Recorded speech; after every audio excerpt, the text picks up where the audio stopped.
So do we, I think we have only the last paragraph, right? Yes, Maharaj. I think we can read that and then go to the next verse. Yeah, I think I read that real Yeah, quick. you read it. Yeah, Yeah, I did. So we do the next verse 24. Yeah, right? Okay, so we'll do verse 24. Avyaktam vyaktam atmanam manyate mam abudaya param bhavam agyananto mamar yayam anutamam. Unintelligent men who do not know me perfectly think that I, the Supreme Personality of Godhead, Krishna, was impersonal before and have now assumed this personality. Due to their small knowledge, you do not know my higher nature, which is imperishable and eternal. So can we call on Asmita for the first paragraph? Is that okay, Asmita? Yes, Maharaj, thank you. Those who are worshippers of demigods have been described as less intelligent persons, and here the impersonalists are similarly described. Lord Krishna in his personal form is here speaking before Arjuna, and still, due to ignorance, impersonalists argue that the Supreme Lord ultimately has no form. Yamunacharya, a great devotee of the Lord in the disciplic succession of Ramanujacharya, has written a very appropriate verse in this connection. He says, "My dear Lord, devotees like Vyasadeva and Narada know you to be the personality of Godhead. By understanding different Vedic literatures, one can come to know your characteristics, your form, and your activities, and one can thus understand that you are the Supreme Personality of Godhead. But those who are in the modes of passion and ignorance, the demons, the non-devotees, cannot understand you. They are unable to understand you. However expert such non-devotees may be in discussing Vedanta and the Upanishads and other Vedic literatures, it is not possible for them to understand the personality of Godhead." You have to read the second paragraph too. Huh? Okay, Asmita? Sure, Maharaj. In the Brahma Samhita, it is stated that the personality of Godhead cannot be understood simply by a study of the Vedanta literature. Only by the mercy of the Supreme Lord can the personality of the Supreme be known. Therefore, in this verse, it is clearly stated that not only are the worshippers of the demigods less intelligent, but those non-devotees who are engaged in Vedanta and speculation on Vedic literature without any tinge of true Krishna consciousness are also less intelligent. And for them, it is not possible to understand God's personal nature. Persons who are under the impression that the absolute truth is impersonal are described as abodhaya, which means those who do not know the ultimate feature of the absolute truth. In the Srimad Bhagavatam, it is stated that supreme realization begins from the impersonal Brahman and then rises to the localized supersoul. But the ultimate word in the absolute truth is the personality of Godhead.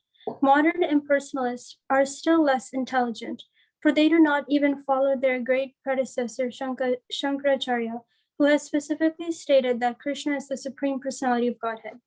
Impersonalists, therefore, not knowing the supreme truth, think Krishna to be only the son of Devaki and Vasudeva, or a prince, or a powerful living entity. This is also condemned in the Bhagavad Gita. Avyajananti mam mudha manusam tanum ashritam. Only the fools regard me as an ordinary person. So that was a lot, wasn't it? Anybody have anything to open up with us with? I can just begin with a little something from the lecture I heard during my lunch today, where Prabhupada was explaining the difficulty that the impersonalists struggle with, the challenges that they have. And it's something that we've described before. That comes from the beginning of the 4th chapter, where understanding personal relationships to be challenging in this world, they feel that there cannot be no personal relationship with the Lord. That's one point.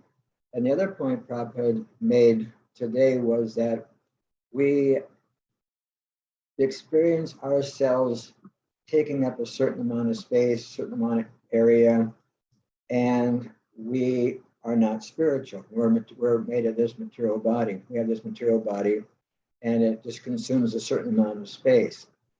And so when Krishna was personally present, he also took up a certain amount of space. Although his body is completely spiritual, where ours is material.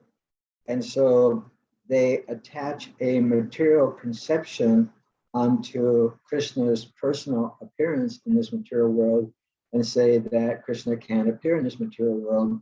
Krishna only takes on a material form in this world, but ultimately Krishna is impersonal. He's an impersonal light or energy or something like that that assumes a body made out of the modes of material nature, as do we. And as that verse that in 9:11, Avaganti Mam Mudha Manusham Tanam Asutam, that only this, I mean, these are heavy words. Prabhupada says, I mean, Krishna, what to speak of Prabhupada, Krishna, they're the last several verses has been saying unintelligent, unintelligent, unintelligent, unintelligent. And basically it means that we're not utilizing our intelligence properly. We're not letting our intelligence understand the infinite nature of the Supreme Lord, how the Supreme Lord can or is a Supreme Person, and that Supreme Person actually exhibits so many different, what would you call it, varieties.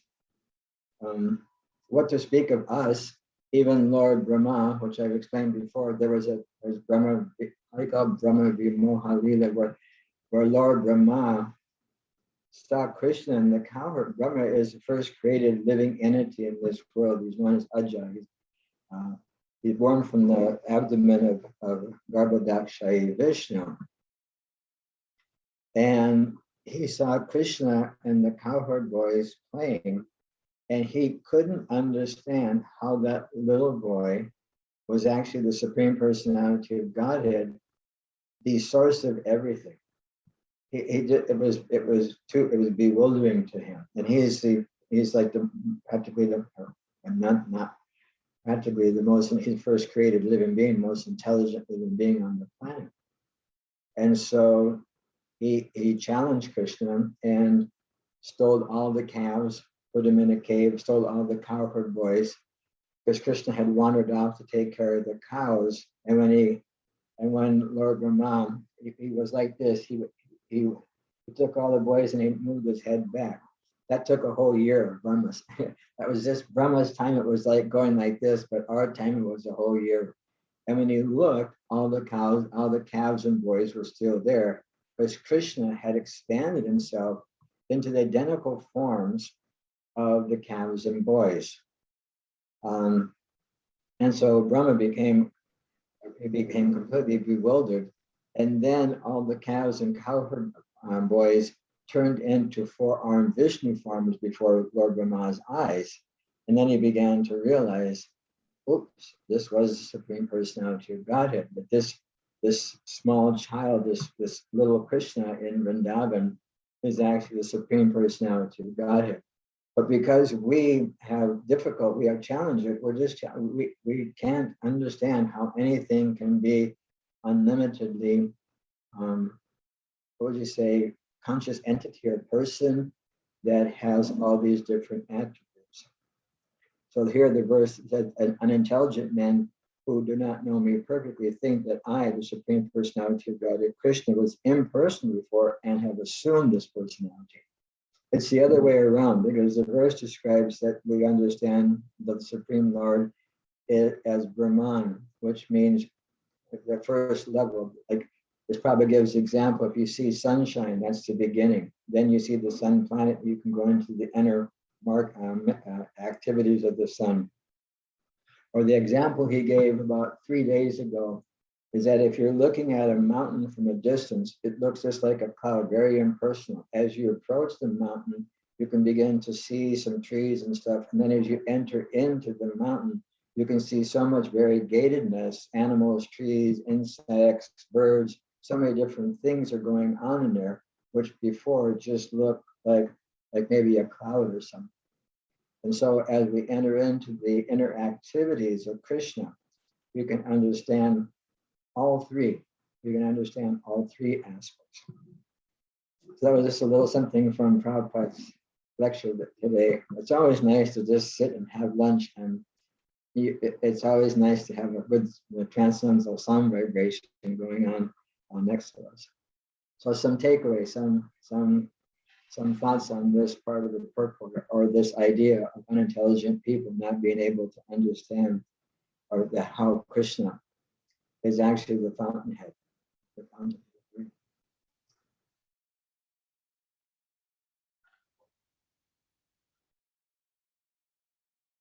I guess everybody understands. Yes. Maharaj, I had a question. Yeah. In the purport, Prabhupada says that those who are less intelligent, they also don't understand Krishna, whereas the people who are reading the Vedanta, it's on the therefore in this verse it's clearly stated that not only those worshippers of demigods are less intelligent, but those non-devotees who are engaged in Vedanta and speculation of Vedic literature without any tinge of true Krishna consciousness are also less intelligent, and for them it's not possible to understand. Where are we at here? So I'm trying to find out where you're reading. The second paragraph, Maharaj, after the Okay. Brahma Samhita thing. Okay. It says in the therefore this verse is clearly stated that not only are the worshippers of demigod are less intelligent, but those non-devotees who are engaged in Vedanta and speculation of Vedic literature without any tinge of true Krishna consciousness are also less intelligent. So my question was, are they considered less intelligent because they don't understand the true Krishna consciousness? Well, yeah, it's just right here. Without any tinge of true Krishna consciousness. You see, Vedanta means the end of knowledge. So there's a verse in the 15th chapter that explains that Krishna is the end of all knowledge. When all the Vedas lead us to understand Krishna is the Supreme Personality of Godhead. But and there's prescriptions in there within the Vedic literatures how to find Krishna within the Vedic literatures. But what happens is that there's as Prabhupada explains here, we're engaged in Vedanta and speculation on Vedic literatures without any tinge. In other words, this is a very intellectual crowd, right? And this intellectual crowd, there's a little bit of pride in there. And due to that pride of having that ability to formulate and speculate, or whatever you want to call it, and they get caught up in what Prabhupada uses the jugglery of words. And it's kind of Krishna is actually present within the Vedic literature, but Krishna is also hidden. Because when you come to the point of engaging in the devotional service to the Supreme Lord, Bhakti Yoga, this is the key that opens up Krishna's heart. This is how we get to Krishna. And so it's protected. It's very much protected.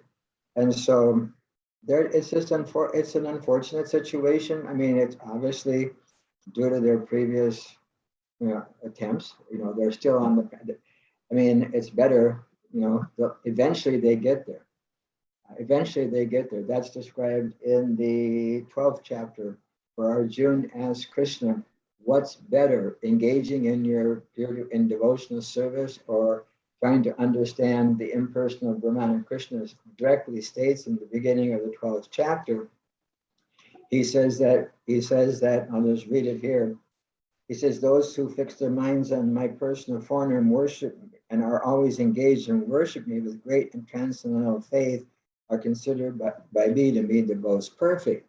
But those who fully worship the unmanifest, this impersonal, that which lies beyond the perception of the senses, the all-pervading, inconceivable, unchangeable, fixed and immovable, the impersonal conception of the absolute truth, by controlling the various senses and being equally disposed to everyone, such persons engaged in the welfare of all at last achieve me. Those whose minds are attached to the unmanifested impersonal feature of the absolute of the supreme, advancement is troublesome. To make progress in that discipline is always difficult for those who are embodied.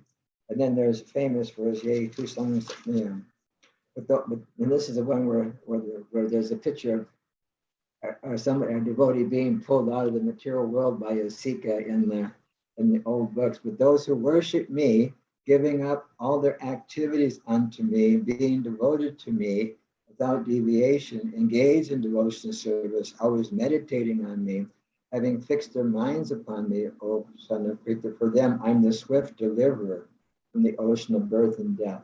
So Krishna goes through this and on the last chapter of the Bhakti section of the Gita, where Arjuna just specifically asks, which is better? Which is better? And Krishna explains that the impersonalists eventually get there, but it's a very difficult process. It's a very difficult process. It's like, it's knowledge through negation. Just like Prabhupada gave that example the other day, that we never die, we never take birth. So these things are all, if we don't, but it doesn't say what we do, we do. And so that's one way of understanding. And so this section of the Gita is here to help us understand that we have to use our intelligence to understand that Supreme Personality of Godhead, not the speculative idea. Not that speculative idea. That's a very, I guess for me, that would be the understanding that I get from it. Anyone else? Something to help Ananteshwar understand? Or some other thoughts or some other points that from this purport and verse? Sure. Shri Rupa Manjari. Are you back in school? Not yet, Thursday. Okay. We start a little later. But I was thinking that as you were reading and making the various points, I was just thinking about the points that Prabhupada makes about how no one can understand Krishna. The fact is no one can understand Krishna without rendering devotional service and without developing Krishna consciousness. Then in the end, Prabhupada goes on to say, it is clear herein that the supreme absolute truth, Lord Krishna, has both form and personality. So being intelligent and being able to recall and understand things won't give you access to Krishna if you don't perform devotional service. It's like if I meet somebody, I can hear all about them, but if I don't have a relationship with them and I don't serve them in some way, I can't really get to know them and develop love for them. Right. Yeah. That was kind of what I was piecing together, just, from what Prabhupada was saying. Yeah, very good. Very good. I've given this analogy before. A parent's child comes home, I'm in love. What's her name? I don't know. Where does she live? I don't know. What does she do? I don't know. How do you know you love her? I don't know. I just love, You have no idea what she looks like. You have no idea what he looks like, or he or she. I guess we'll say it, so it's gender neutral, or they. And so we really have to get into the two aspects, I'll just be honest, when I first started reading Prabhupada's books, I just happened to get one day at a friend's house, and I took several, and I read the Bhagavad Gita. I literally didn't understand practically any of it. What I really liked was Krishna book. I was reading Krishna, and all the stories about Krishna were so fascinating. Little did I know, like years later, as I'm reading Krishna book more and more throughout the last 40, 50 years, is that Krishna book is very thick. What would you say? It's inlaid very, very well with strong philosophical understanding that comes from the Gita. but it's told through the stories of Krishna's pastimes.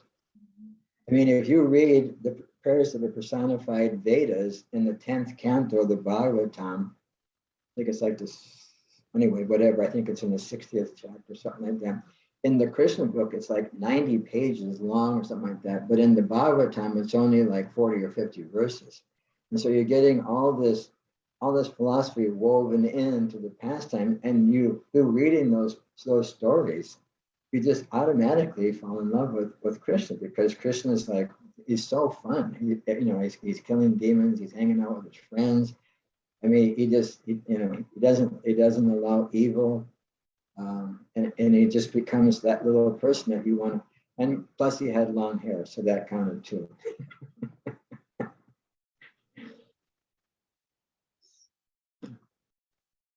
So any other thoughts or feedback or breakaways, whatever we call them here? If not, maybe we'll have some more, we'll read some more. Vajrabhumi, I guess we call on our students and our teachers. Sure. Where did we left off? The fact is that third paragraph. Okay, that's where I left off too. Okay. The fact is that no one can understand Krishna without rendering devotional service and without developing Krishna consciousness. The Bhagavatam, Canto 14.29 confirms this. My Lord, if one is favored by even a slight trace of the mercy of your lotus feet, he can understand the greatness of your personality. But those who speculate to understand the Supreme Personality of Godhead are unable to know you, even though they continue to study the Vedas for many years. One cannot understand the Supreme Personality of Godhead, Krishna, or his form, quality, or name simply by mental speculation or by discussing Vedic literature. One must understand him by devotional service. Just what she said.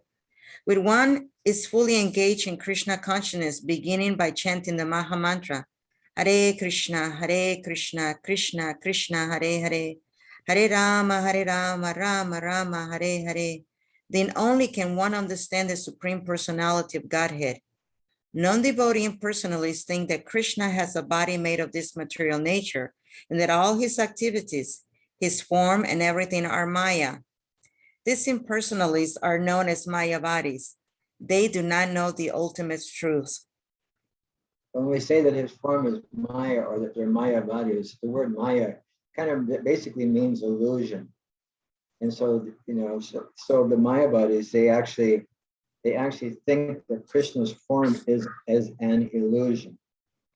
And as the paragraph begins from that verse in the 10th canto, that unless one is favored I'll just read it here.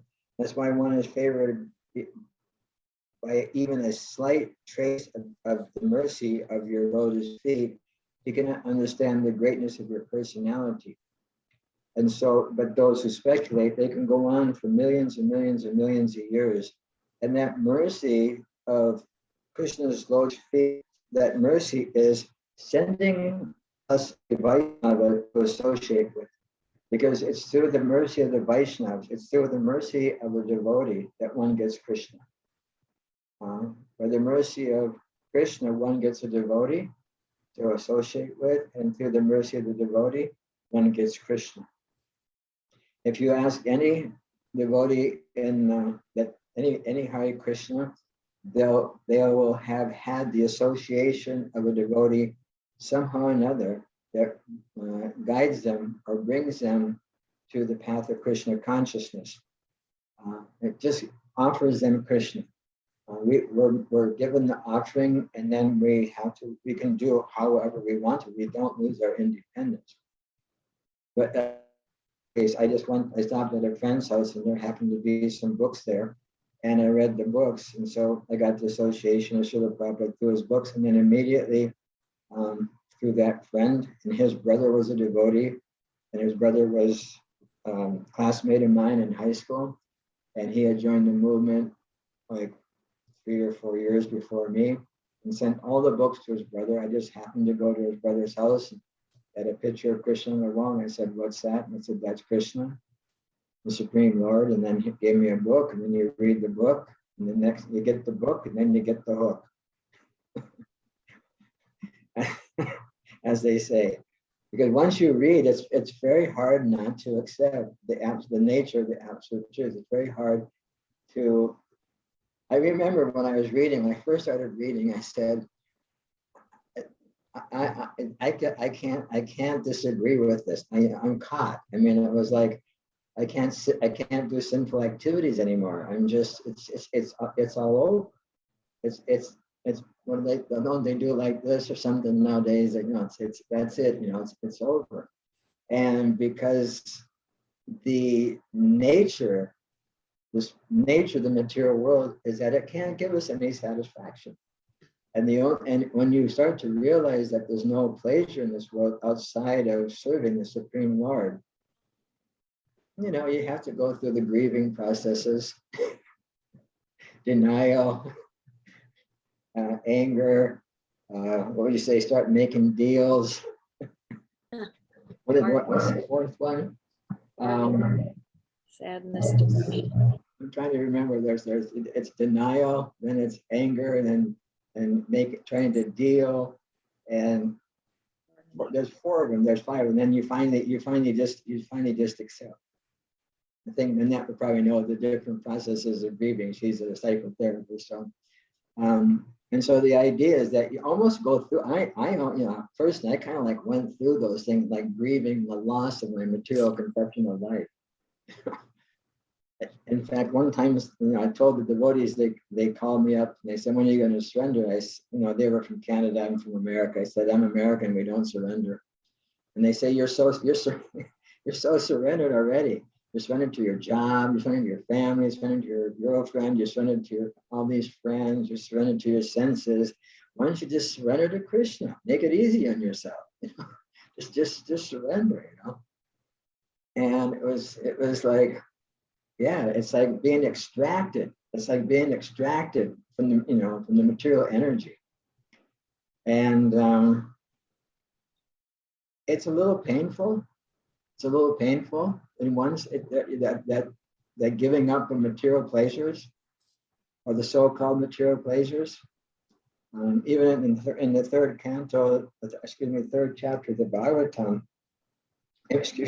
third chapter of the Bhagavad Gita, Srila Prabhupada explains that taking a sannyas is a painstaking situation, giving up one's wife and family and occupation. It's not the easiest thing in the world to do, just to fully surrender unto Krishna. Although at that time we didn't know that we could remain a teacher or this or whatever. We just thought we had to like live like a monk.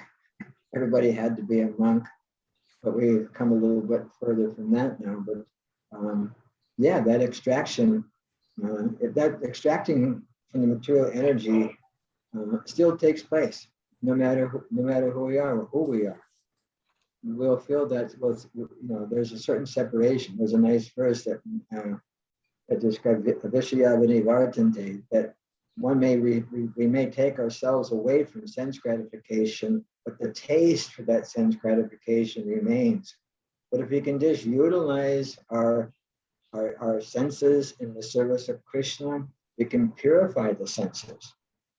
And Prabhupada gives the example, and the Bhagavatam gives the example, then the senses are considered to be like venomous serpents. And through the process of devotional service, the fangs of the venomous senses are broken, and therefore they no longer have a poisonous effect on us. And so, yeah, that's just a little something to add, that we really that the shade of Krishna's feet, or the mercy, that slight trace of the mercy of Krishna's feet or Krishna's association always comes through the via media of meeting a devotee, coming through the devotees, and therefore we have all respect for the Vaishnava devotees of the Lord. Something more from these paragraphs from our esteemed group, we see. One thing that I liked is the part where it says one must understand him by devotional service. And even though we don't fully understand him, I like the part that say, if one is favored by even a slight trace of the mercy of your lotus feet. And I had that sweet, I guess, mercy on Janmastami because I was up for 24 hours. Nice. And I took the day off from work. And from Mangal Arti all the way, the whole day, all the way to, I was in the Pujari room till 1 a.m. And I was up for 24 hours. I never felt tired. I was just doing service those 24 hours. I didn't feel tired. And I thought that that was his mercy. Today, I worked 10 hours and I almost dropped dead coming into the door. And I had to take a cold shower before joining the meeting. Yeah. But it's just that slight trace of your mercy. And I think that was that you know, that mercy, his mercy, that I was able to endure 24 hours nonstop. Yeah, Rupa Goswami Just doing says one should devotional engage- service. Yeah, one should engage oneself 24 hours a day in nicely hearing and chanting and serving Krishna. And even probably would say that sometimes people would say that, you know, we're brainwashing this and that, and probably would say, how can these young boys and girls do this over and over for hours and hours and hours if it's not real? It has, you know, there has to be some reality there. And so Krishna service is I mean, there's like there's a lot of mercy, and that kind of I can get into a lot of the, you know, the historical pastimes of the Hare Krishna movement. How Prabhupada may I tell the story of like when we printed 17 books in 2 months? So we made the Chaitanya Charitamrita 17 books in 2 months. Prabhupada went to LA and he was walking with our Bhaktivedanta book trust managers, and he said, I want these 17 volumes printed. So at that point we were producing 2 big books, 2 hardback books a year. And so the devotee said, okay, maybe we can do 4. Prabhupada said he wanted 17. One of the BBT people said that's impossible. Prabhupada put his cane in the ground, turned around and said, impossible is a word in a fool's dictionary. So all of a sudden they had to start thinking, you know, we can't be fools in front of our guru. We have to be, you know, we're supposed to feel like a fool, but we can't be foolish. We have to actually be, you know, strong. And so rather than thinking why we couldn't do it, they started thinking how they could do it. And the biggest hardback book publishing company in America was in Kingston, Tennessee, Kingston Press. And the BBT manager called them up and said, we want you to stop printing all the books you have on schedule for the next 2 months and only print our books. And he convinced that printing company to only print Prabhupada's books. One problem down. Then we had to get the paper. The paper was coming from Alabama or Mississippi from the paper mills. And so he called the paper mill and he said, I want you to stop selling paper to anyone except for us. To print, we have to print these 17 volumes in 2 months. And the paper mill shut down all other printing and printed only Srila Prabhupada's books. And somehow or another, that by merging the New York branch with the LA branch, they were able to print 17 books. They had painters, they had like, I can't remember how many devotees were in the painting office was probably 12 by 12. And so you had different, and each artist wanted to do their own, you know, artists, they have to do their own work, right? And so they were, when they would paint till they passed out, and then they would wake up and their painting would have a little bit more done on it. And one day the devotees were in Venice Beach. The devotees that weren't engaged in producing the books were doing chanting on the beach, and they met this guy that was expert at painting landscapes. He would paint landscapes. He could paint one landscape a day. And on the spot, he packed up his stuff, jumped in the van, and joined the Hare Krishna movement. Went into the painting department and painted all the landscapes for all the paintings before the devotees would paint the pictures of Lord Chaitanya and the different devotees on it. And there's several other little things that go along with that. I mean, then all the devotees, everybody became so enlivened by the book production that the devotees that weren't in book production were feeling left out. So they started bringing so the devotees wouldn't have to stop and walk over and get lunch at lunch. They would start bringing the lunch over. They would pick up their laundry, take it over to the laundromat, wash and fold their laundry, bring it back to them. Just so the BBT was like this machine that was just running 24 hours a day. And the impossible was done. Another story from the history of the Hare Krishna movement. I knew most of that story, except I didn't know the part that we convinced Kingston Press to just shut down. How do you convince a publishing company, the biggest hardback book publishing company in America? There's another one that was bigger that produces other things, but the biggest hardbound book company in America shut down just to produce public books. And tell me there's not something special. There's got to be something charmed about this program. Anyway, I kind of threw in a little history lesson there for the pleasure of hopefully the pleasure of everyone. So any more thoughts or feedbacks or takeaways from this part of the verse and purport?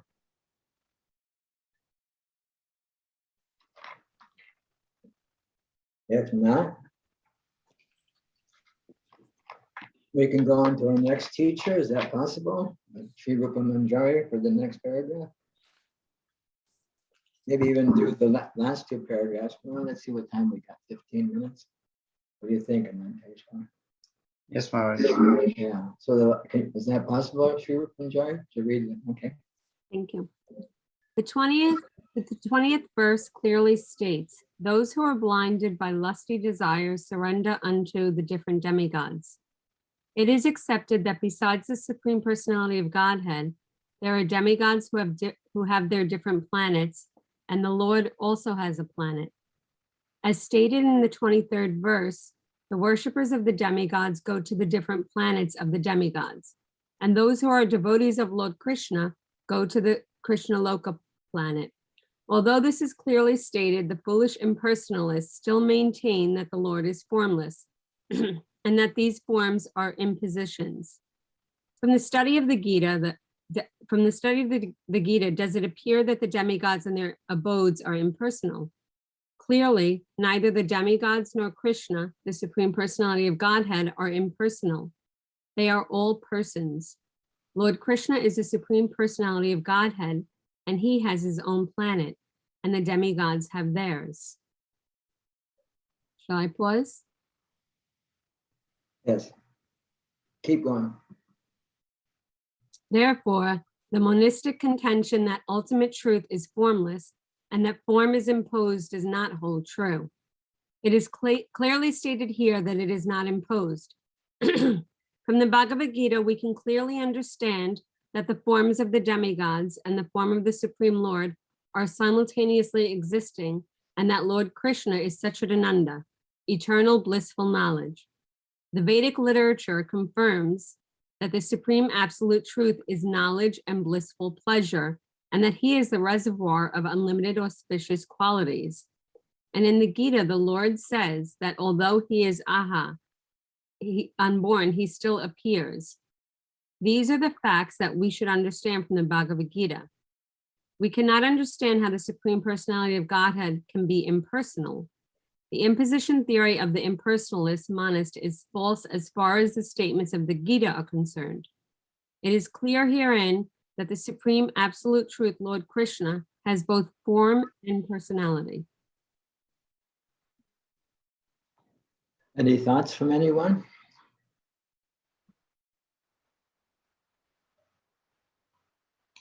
Maharaj, I have a question. Sure. Before you were stating about how you have to take shelter of the Vaishnavas, right? It's by the mercy of the Vaishnavas. And here Prabhupada's stating about how devotional service is how we come to know Krishna. Now, can you speak or say something about the qualities that we have to develop in order to be able to take shelter of the Vaishnavas, right? It's not easy to come under the control of somebody else or seek the guidance of somebody else. So what qualities do we have to develop in order to be able to give shelter and take shelter? That's a very, very good question. The verse says, Tadvidi paripashena paripashena sevaya, that one should approach a spiritual master and inquire submissively and render service. This is the process for approaching a teacher. Guru just means teacher. It's not that heavy of a, I mean, guru means heavy, because heavy in the sense that the spiritual teacher is heavy with knowledge, like a teacher that has a lot of knowledge. They have that weight of knowledge with them.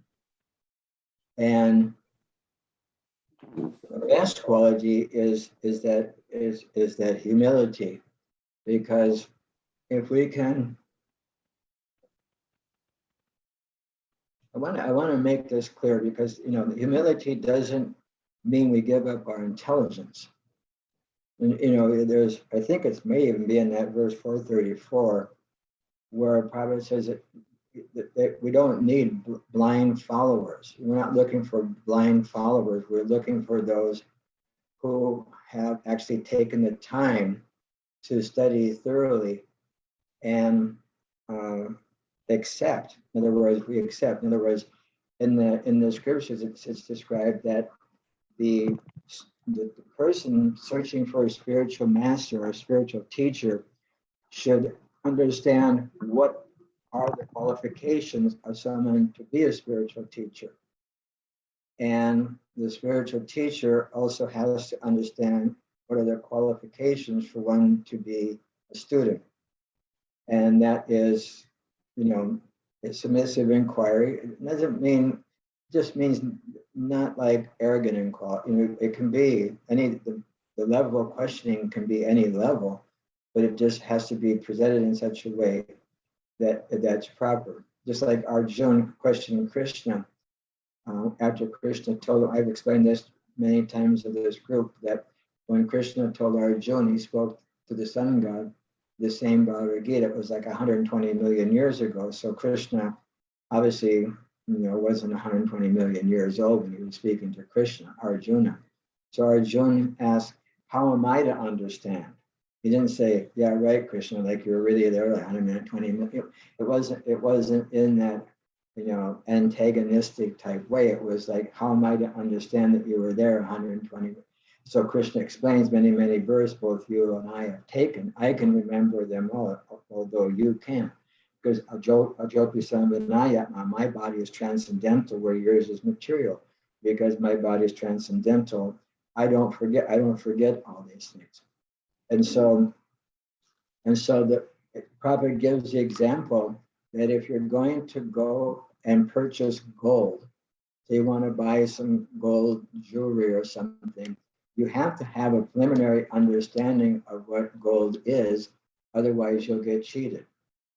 You live in New York, there's so many people I don't know if they're still there, but back, many decades ago, there were so many people on the streets in New York City selling, gold rings and gold watches and gold bracelets and this and that for like $100 and stuff.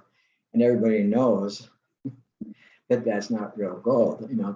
It's not, unless they stole it from a store, which hopefully, they didn't. And so we have to have some preliminary understanding of what gold is. And so when we come to Krishna consciousness, we get an understanding of what are the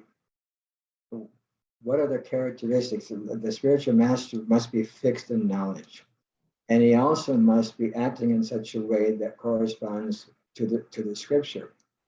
Just like they're called it acharya. Acharya means one who teaches by the example. Like Prabhupada would say that you can't teach someone not to smoke if you're smoking.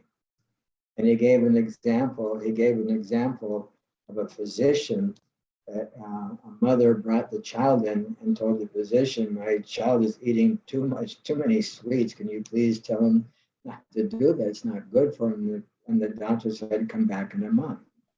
And the lady, "Okay, I'll come." And it comes back in a month, and then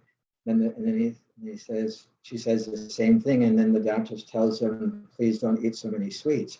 And she asked, "Why did I have to wait a month?" He said, "Because I was eating too many sweets, and I had to follow my own advice in order to give your son the advice that I'm supposed to give. In other words, I can't say something that I'm not going to do." And that's one of the things we found in Srila Prabhupada. That Prabhupada was always Prabhupada. It's not just Prabhupada was always the person on the Vyasa-san. A lot of people have a Vyasa-san image of Srila Prabhupada, but there's more to Prabhupada than just sitting on the Vyasa-san and giving class. Vyasa-san is a seat where Prabhupada would sit to give the class. And he has a lot of personal interactions, but he was always very Krishna conscious. And always very Krishna conscious and didn't waste time. He had joyful, jolly conversations with disciples. When he would meet contemporaries, when he was in India, he would chit chat with them and stuff. But he always ended up bringing it to the point of pressing on the Krishna consciousness movement. So what is our responsibility or how do we come to that point? And we come to that point by discovery. In other words, when we take the time to understand, and eventually it just clicks. It becomes like, okay, this is a person. I like the way they present. I like the understanding. It's in line with what Prabhupada teaches. It's in line with what Prabhupada's teacher taught. It's in line with his teacher taught. And the what do you call it? There's a word for it. I just can't pick it out now. The wordage may change. In other words, Prabhupada may say foolish. We may say challenged.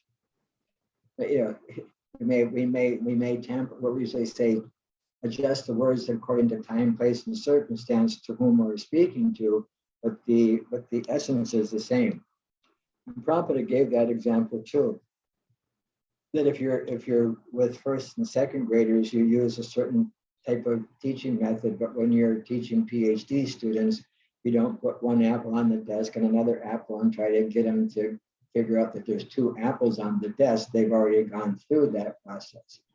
And so according to time, place, and circumstance. And by association, and that association has two forms, Vani and Vapu.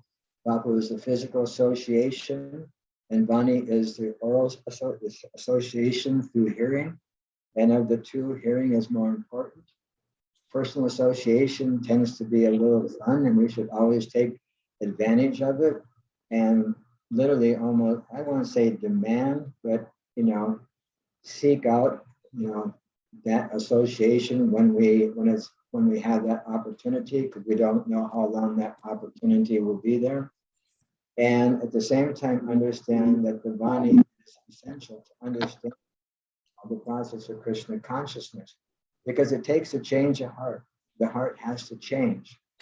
And in the 13th chapter of the Gita, there's many, many qualifications. I can just open it up and go through. But there's, humility, pridelessness, non-violence, tolerance, simplicity. One of the things is approaching a spiritual master, steadiness, self-control, renunciation, a sense gratification, working on the false ego, which is it could be like a full-time job. Just working, not that we're going to just sit there and think the false ego all day long. What did Gurjan say? Ours is not the International Society for, what did he say? Mind control or something, or false ego control. But through the process of Krishna consciousness, we can erode that false conception, that false identification that we have with ourselves, and being able to see the nature of this material world. And as we see that, the truth becomes clearer and clearer. And we decide that, yes, this is for me, and I'm going to make this my priority. And what you're saying specifically, my internet connection is unstable. It's plugged into the wall. Okay, but how do we come to that point of, it's through service. It's through seva. And practically speaking, any of our activities can be dovetailed in the service of one's teacher and Krishna. Because when one surrenders to the teacher, one surrenders to Krishna. Because right now, Krishna is not so easily available for us. So when we render the service, the spiritual, it's just passed on, passed on to the next, and then the next, and it ultimately goes all the way back to Krishna. And so that devotional service is it's a transcendental process. That, it's a little sublime, but it's very deeply rooted and very deeply connected. And the more we can keep it alive, it doesn't end at any particular point. We keep it alive. That's our responsibility, to keep it alive through the oral reception, through hearing and chanting and association, and doing whatever service we can through the via media of our teacher. I guess that's the simplest explanation I can give, or the complicated explanation. I'm not quite sure which one it is. Is that okay? Or?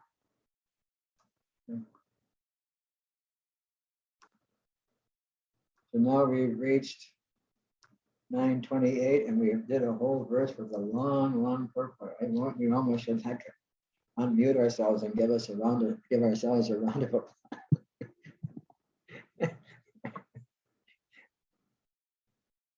It's a very wonderful question that in other words, we want to be like our goal. We always think of this on Prabhupada's Vyasa Puja Day or the spiritual masters' Vyasa Puja Day, but every day should be that day. When I was new, I don't really think like this right now, but when I was a new devotee, I used to always think, what would Prabhupada want me to do right now? I mean, almost all day long, when we were distributing books, how should I do that? It was almost like, and we always had an image of the deities. We would focus on the deities during the morning visitation of the what we call darshan artik in the morning, and just always be focused that way. Now we tend to focus a little bit differently in our old age. Hopefully, by saying these words, I'll be held accountable to myself tomorrow morning. When I wake up, and I have to when I wake up in the morning, go through the 5 processes of breathing that I have to wake up. I have to get out of it. I have to give up my comfortable situation here. I can't roll over again today. I have to get up and serve now. And that actually makes us happy. Nothing else truly makes us happy. Yasya Prasada, Bhagavad Prasada, Yasya Prasada Nana. By the mercy of Krishna, we get a spiritual master. By the mercy of spiritual master, we get Krishna. When the spiritual master is pleased, when the spiritual teacher is pleased, you know that Krishna is pleased. That's how the process goes. And we know what pleases and what doesn't please. I mean, it's all there in our books. It's just such a, sometimes we make, what did I read one time? The sign of intelligence is taking a complicated thing and making it very simple. And the sign of poor intelligence is taking a very simple thing and making it complicated. we can take, the simplest thing, chant Hare Krishna and be happy. And we can make it the most complicated, aspect of our life, where it could be just the most simple and sublime activity, just to sit and chant Hare Krishna. The mind is always there. The mind is such a rascal. And as I described before many times, that mind always is there to protect our false identity. It just trickles on for a long time. It trickles on for a long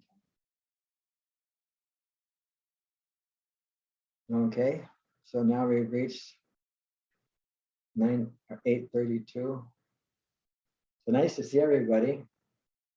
Last week we had Srila Prabhupada's Vyas Puja. And so hopefully we will see each other again next Tuesday. Because Monday's Radhastami, so Monday's Radhastami. Monday is Krishna's consort's appearance day. Half-day fast on Monday. And we'll have a nice festival. I think everything is online. Houston's online and Dallas is online. I think the whole world is back online. As far as temples. So, see you all next week. Thank you very much. Hare Krishna. Hare Krishna. Thank you, Maharaj. Thank you. Hare Krishna, Guru Hare Maharaj. Krishna Hare Maharaj. Thank Krishna. you. Thank you. Very much.